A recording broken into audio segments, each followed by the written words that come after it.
has long been known for its rugged coastline, blueberry-covered islands, and harbors topped with buoys and lobster boats. It's a place filled with fishing villages and generations of families who make a living on the sea. There's a total freedom about being on the water and earning your living with your own two hands. Fishing is the lifeblood of our island. As it is to many islands along the coast of Maine. But newly proposed federal regulations from the National Oceanic Atmospheric Administration, or NOAA, protecting the endangered right whale, has fishermen worried about the survival of their industry and the livelihood of their communities. It means I'd have to move from where I currently live and find a different job somewhere else, and that's something I'm not ready to do. You could bankrupt entire communities up and down the coast if lobstering goes under. There's certain places that's what they thrive on, and without lobstering, it's not just the fishermen, it's the convenience store, it's the hardware store, it's everything. The recommended cuts are deep and fishermen are frustrated. We don't have the right whale here. Their food is moving further east. Whales don't come here to Maine on vacation. They come chasing food. So if the food's not here, they're not coming either. The proposed rules will force lobstermen to reduce the number of buoy lines in the Gulf of Maine by half. These lines are the surface-to-seabed ropes that connect lobster traps to the floating buoys. Another is trawling up or fish more traps at the end of a single buoy. Both will make their jobs less profitable and more dangerous. Now think about that for a moment and understand that in Maine, in the winter, 100 miles offshore, where there's ice, the decks are slippery, you have that much extra weight on your boat. It would be very easy to lose a crewman overboard, more rope on the floor for people to get caught in. It's dangerous. I mean, when you get that much weight, there's some cracking and snapping going on, and if it breaks, it can hurt you. If your hands get in the hauler, you're gonna lose your fingers. You get a rope around you, you're going overboard and there's no coming back.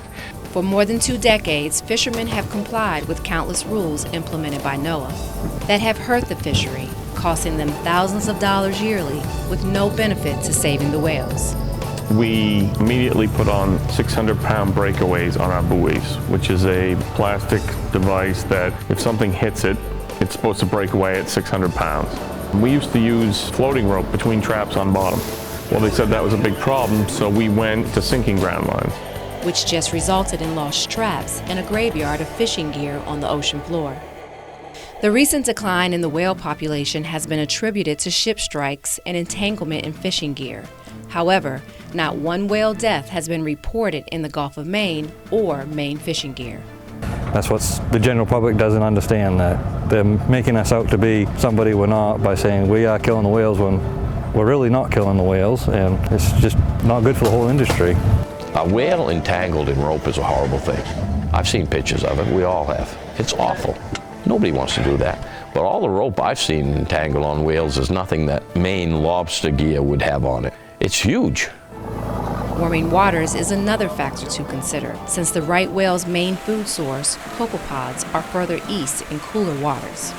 With the scientific data they have now, it shows the least amount of adult copepods which is needed for the right whales to sustain a good feeding source that is not here, so obviously they have to go somewhere else.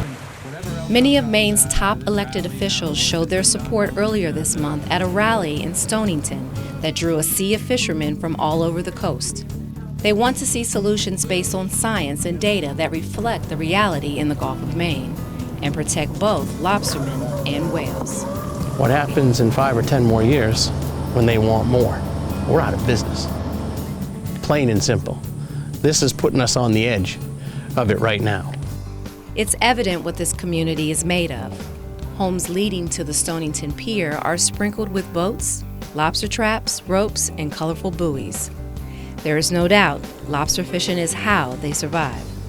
We would lose everything. And not just here in Stonington, but other coastal communities like ours.